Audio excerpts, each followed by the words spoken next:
Hello बच्चों, आपका स्वागत है हमारे चैनल ज्ञान विद राही पर नए टॉपिक के साथ। ठीक है, तो अभी तक जो रिस्पांस मुझे मिल रहा है वो मुझे एक्साइटेड कर रहा है कि मैं और अच्छे से अच्छे वीडियोस लाऊं, अच्छी से अच्छी जानकारी आपके लिए लेकर आऊँ। तो मुझे लगा कि आज जो है हिस्ट्री के बारे में बात करनी चाहिए। तो हिस्ट्री के बारे में बात करने से पहले हमें हिस्ट्री को समझना पड़ेगा और हिस्ट्री के डिवीज़न को समझना पड़ेगा, क्योंकि इंडिया का इतिहास बहुत पुराना है, बहुत प्राचीन इतिहास है। तो एक इस इतिहास को एक ग्रंथ में, एक पुस्तक में लिखना बड़ा मुश्किल है। तो हमारे जो इतिहासकार थे, भारतीय, मुख्य रूप से भारतीय इतिहासकार, उन्होंने हमारे भारतीय इतिहास को किस तरीके से विभाजित किया है, किस तरीके से उसको 3 डिवीज़न में बांटा है, तो वही मैं आज जो फॉरेनर हिस्टोरियंस थे, जो फॉरेन हिस्टोरियन थे, पार्ट्स में बांटा है, उस पर भी थोड़ा बात करेंगे आज। लेकिन समझते हैं सबसे पहले भारतीय इतिहासकारों के बारे में, किस तरीके से उन्होंने पूरे भारत के इतने विशाल इतिहास को 3 भागों में बांटा, जिसे पढ़ने में, समझने में हमें आसानी हो। और ये भी बताएंगे कि किस क्लास में आपको कौन सा इतिहास पढ़ना है, कौन सी हिस्ट्री पढ़नी है। तो इस आते हैं और हिस्ट्री के बारे में आज चर्चा करते हैं। तो बच्चों, ये विशेषकर क्लास 6, 7th और 8th तीनों के लिए इम्पोर्टेंट वीडियो है। तो बच्चों, अगर हमारे चैनल पर नए आए हैं तो कृपया चैनल को सब्सक्राइब करें, बेल आइकन बटन दबा दें, जिससे हमारे नए वीडियोस का नोटिफिकेशन तत्काल आपको मिल जाए। इसके अलावा अपने दोस्तों में, अपने कलीग में वीडियोस को शेयर अवश्य कर दिया करें। ठीक है, तो चलिए बात करते हैं हिस्ट्री के बारे में। तो जो हिस्ट्री है, हमने जैसा कि आपको बताया कि भारतीय इतिहास बहुत बड़ा है।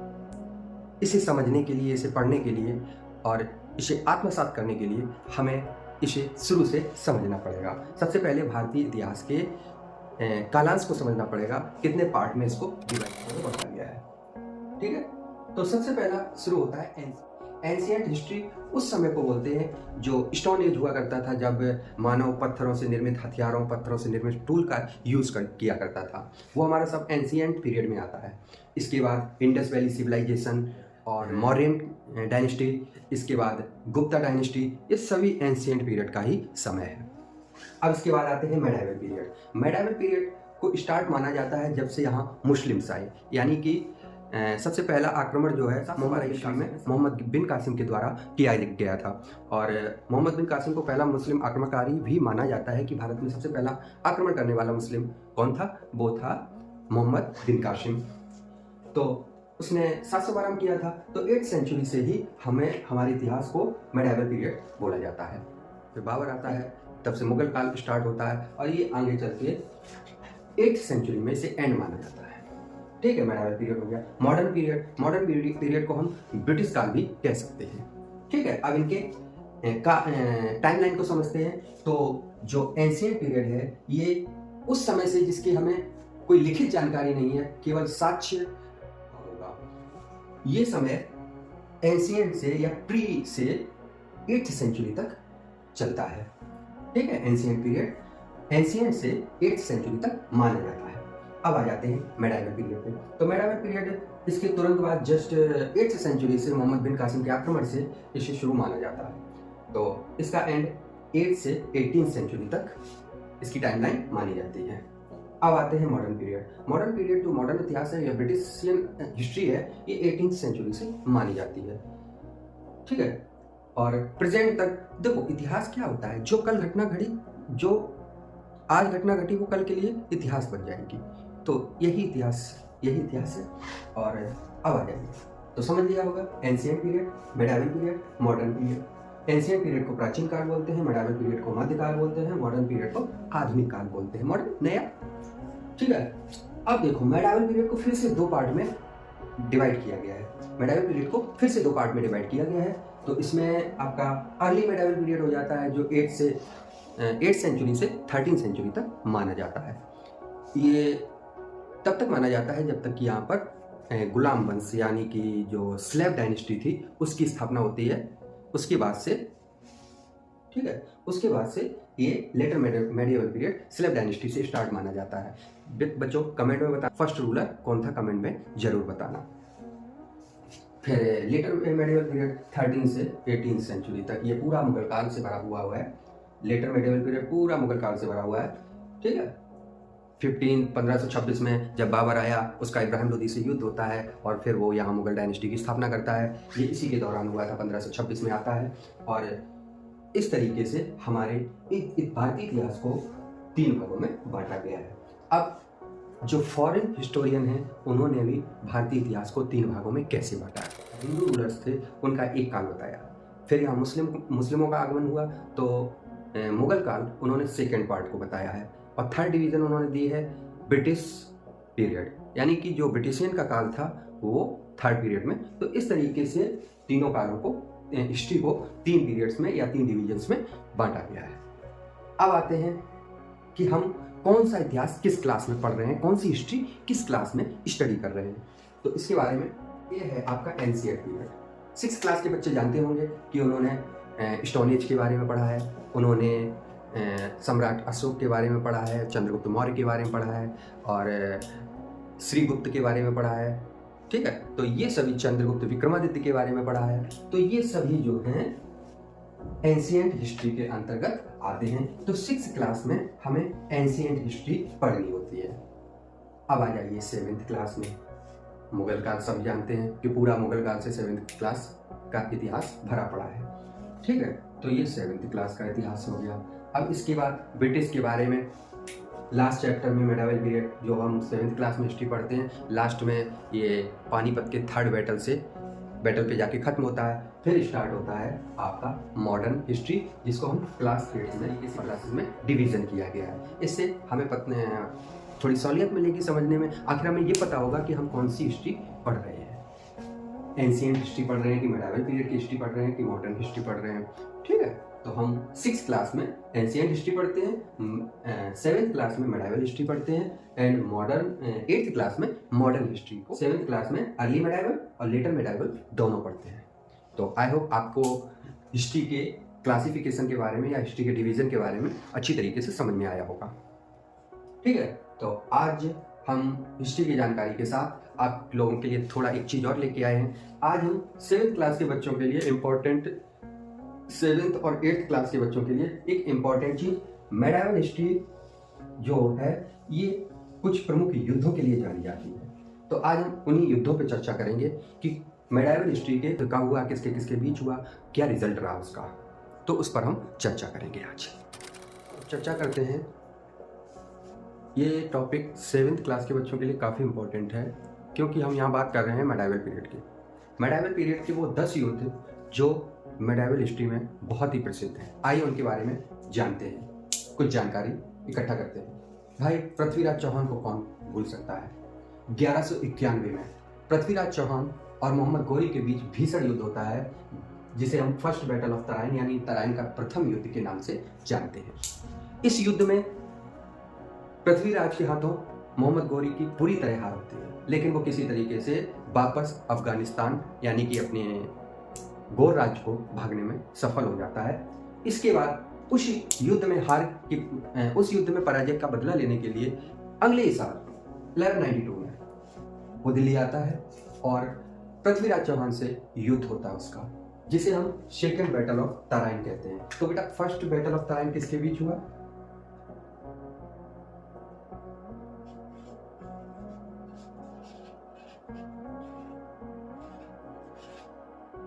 एंड गोरी,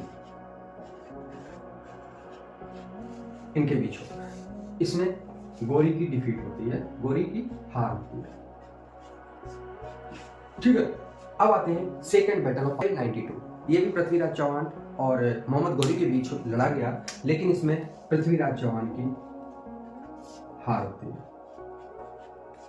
हार के कई कारण रहे होंगे, ठीक है, उन पर एक दिन चर्चा अलग से करेंगे। अभी हम केवल युद्ध और उनकी डेट्स को क्लियर कर रहे हैं, किसके किसके बीच हुआ और इसका परिणाम क्या रहा।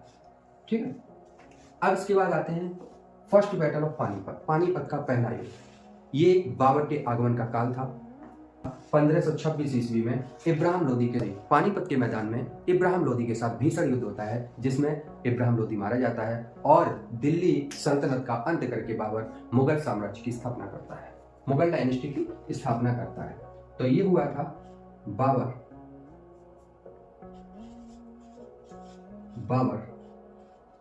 एंड इब्राहिम लोदी। तो इसमें इब्राहिम लोदी की हार होती है। ठीक है, हार की जगह हम जीत पर टारगेट करेंगे। ठीक है, तो यहां पृथ्वीराज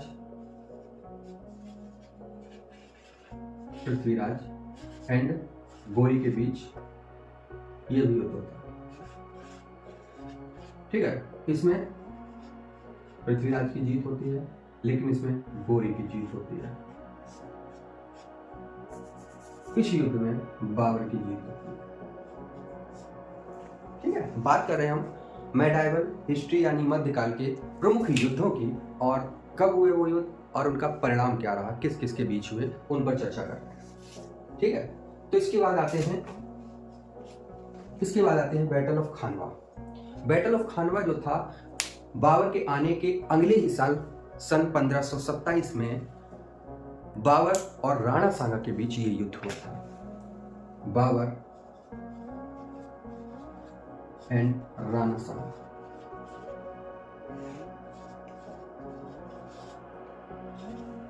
इसमें भी बाबर की जीत होती है, राणा सांगा की हार होती है। अब आइए battle of Chanderi. Battle of Chanderi जो था वो बाबर और मेदिनी राय के बीच, चंदेरी के जो राजा थे मेदिनी राय, उनके बीच हुआ था। बाबर एंड मेदिनी राय।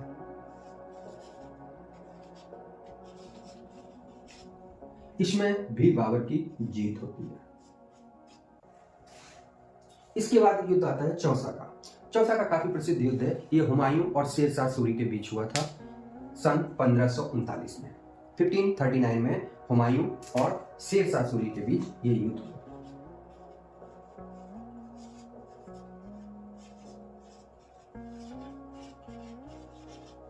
लेकिन इसमें हुमायूं हार जाता है, शेरशाह की जीत होती है। अगले साल इस युद्ध के कारण कुछ दिनों के लिए हुमायूं को अफगानिस्तान भी जाना पड़ता है, अपने पैतृक राज्य अफगानिस्तान भी जाना पड़ता है। उसके बाद अगले साल 1540 में फिर वो शेरशाह सूरी का सामना करता है, और यहाँ पर कन्नौज में, उस समय कन्नौज नहीं था, कनौज बोला जाता था, इसलिए यहाँ कन्नौज, भ्रमित नहीं हो। ठीक है, कन्नौज लिखा हुआ है। इसमें हुमायूं और शेरशाह के बीच ये युद्ध होता है, लेकिन इसका भी रिजल्ट वही रहता है जो पहले युद्ध में रहता है।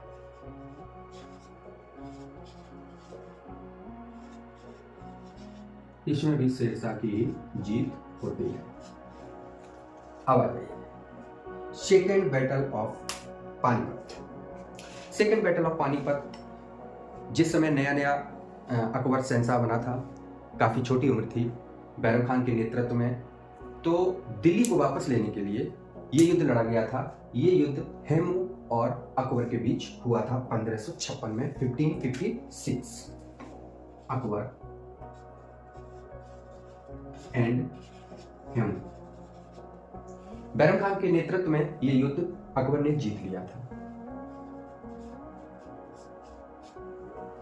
इसके बाद आता है बैटल ऑफ हल्दी घाटी। अरे कौन भूल सकता है महाराणा प्रताप चेतक की वो वीरता।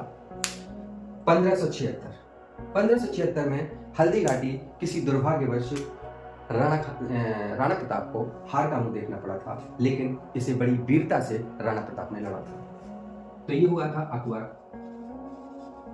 एंड राणा प्रताप।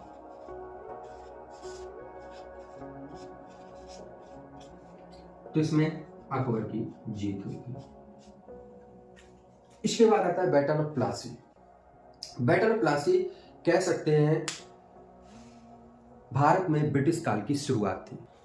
प्लासी का युद्ध बंगाल के नवाब सिराजुद्दौला और ब्रिटिश आर्मी, जो कि लॉर्ड क्लाइव के नेतृत्व में थी, उसके बीच हुआ था। तो यहां हम कह सकते हैं ब्रिटिश आर्मी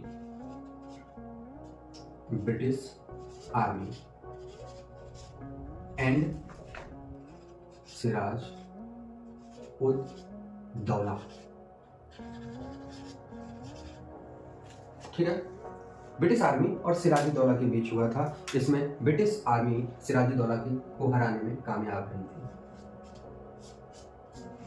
तो बच्चों, ये मेडिएवल हिस्ट्री के यानी मध्यकाल के वो प्रमुख युद्ध हैं जो भारतीय इतिहास में बहुत महत्वपूर्ण स्थान रखते हैं।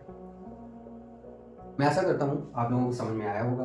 तो अगर आप इस चैनल पर स्टडी को एंजॉय कर रहे हैं, पढ़ाई में मज़ा आ रहा है, तो कृपया चैनल को सब्सक्राइब करें और बेल आइकन दबा दें। और जब आप एक भी सब्सक्राइब बढ़ता है तो एक मोटिवेशन मिलता है कि और अच्छा करो और आप लोगों के लिए अच्छे से अच्छा ज्ञान, अच्छे से अच्छी जानकारी इकट्ठी करके लेके आओ। Okay, thank you. आज के वीडियो में इतना ही। ठीक है, वीडियो वॉच करने के लिए बहुत बहुत धन्यवाद आपका। फिर मिलते हैं एक नए टॉपिक के साथ। गुड बाय, जय हिंद, जय भारत।